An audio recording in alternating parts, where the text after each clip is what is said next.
Hey guys, I'm Lighty, and today's video is talking about offhands or offhand stat sticks, and mostly applies a benefit through its abilities, not through dealing damage or what have you.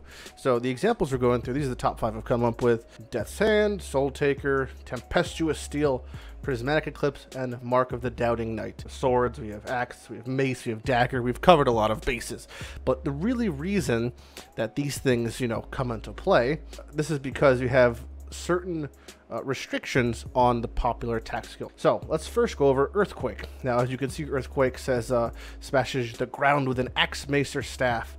So if it's not an axe, mace, or staff, it doesn't work. Now, what that means is if you have an axe, mace, or staff in the main hand, we're using Veranustra as an example because it counts for all weapon types. If you have something like, well, not an axe, mace, or staff, so sword or dagger in your offhand, it won't actually use the sword or dagger for attacking, but it still applies the benefits of the fact that you're dual wielding and whatever stats the stat stick in our situation may have. Now, the main mechanics that dual wielding bring to the table is you gain 10% more attack speed, 15% additional block chance, and 20% more attack physical damage. It does specify, sadly, physical damage, which is odd, considering they made the recent adjustment on treat from stuff like Blood Drinker that said attack from physical attack, yet they still keep dual wield, specifying physical damage. Very interesting. Now, because these are more multipliers, they are multiplicative versus additive, so they do give you much more value. But the real question is, when is it worth it to use a main hand and offhand stat stick versus a two-hand? And the option is very limited situations, but mostly when we have these that come into play. So first off, you have stuff like Prismatic Eclipse. This one has been used throughout history. Mine's corrupted, but let's take a look at a clean one. So the implicit, because it's a Twilight Blade, is 40% increased accuracy. So Prismatic Eclipse, hence the name, prismatically changes based off of the sockets you are using and the sockets it has. But the only way to get white sockets is by using a Valorb. Now, a white socket adds 2 melee weapon range. Now, weapon range was changed when the AoE changes happened last patch, so weapon range is actually better than ever. So having 6 additional weapon range on your offhand is even more lucrative than it was before. Ground Slam and skills like Earthquake, which don't use swords, and Prismatic Eclipse is a sword, we're using the one something like 36% increased global attack speed, or 75% increased phys damage.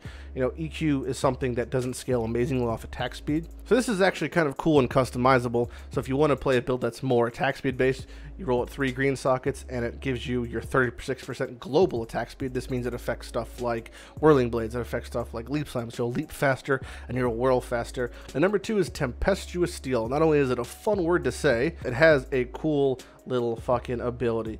Now, it has attacks with this weapon penetrate 30% elemental damage.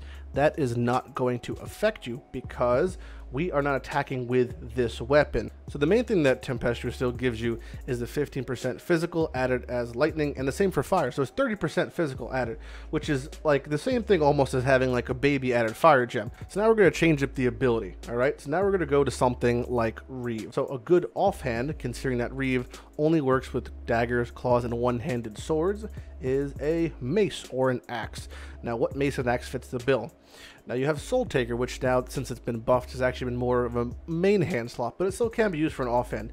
And the fact that it says your attack damage can chill, and you also have insufficient mana, doesn't prevent your melee attacks. Now, it says melee attacks, so that means if you use Reeve, if you use Leap Slam, if you use Whirling Blades, it costs no mana. On top of the fact that it grants small amounts of cold res, and again, gives you the dual wield bonus, it is it's a viable socket for your offhand stat stick. Next up is the more popular option, that is Death's Hand. So Death's Hand gives a cool thing, and it's 30% chance to gain a power charge when you stun. It's a tricky algorithm, but the harder you hit, the more you stun. So this gives you free power charge generation. On top of that, you gain Unholy Might for 2 seconds on critical strike. Now, if you take a look at Unholy Might here, it is a buff that grants 30% additional fizz as chaos. All right, now this is an insane buff. Every time you're critting, you're getting 30% more damage, so kind of similar to Tempestuous Steel is getting you 30 damage. Yeah, so putting this in your offhand is really good for stuff like Reeve builds. And moving on to the last one is a Mark of the Doubting Knight. Now, this is a dagger. So for builds that can't use daggers, there's not a whole lot. You have Ground Slam and you have Earthquake, but really what this gives you is, and it's kind of like a shitty Void Heart ring in a way. So the majority of what it gives you is melee crits have a 50% chance to bleed and to poison. So if you had this on and a normal Void Heart since the nerf, basically giving you like a Legacy Void Heart in a way. Now, I'm sure you may be thinking a lot of these dual wield builds and all these builds in general, like minus life, despite that, a lot of them want to go CI. The current way CI is now, it's not unobtainable. Even when dual wielding, you know, you're sacrificing your shield slot to still reach heights of 8, 9, 10k plus, you know, ES. It's not that difficult. Looking forward to the future, looking forward to 3.0, it's interesting to see what, you know, stat sticks and how stat sticks will kind of play out in the new meta. I feel like dual wielding is not going to be worse than it is at the moment. So let me know what you guys think about stat sticks or offhand stat sticks in general. I'm sure, again, there's more than these, so I'd like to, if you guys have any that you particularly have used through the past, let me know. Leave it in a comment below. I don't think dual wielding is dead per se. It's sure forgotten at the moment. You know, maybe things like Blade Flurry will bring it back. It's gonna have to be a real big push in 3.0 to make a melee, let alone dual melee, let alone life dual melee with stat sticks viable again. But these are my top 5. I'm Lighty. I hope you guys have a good day.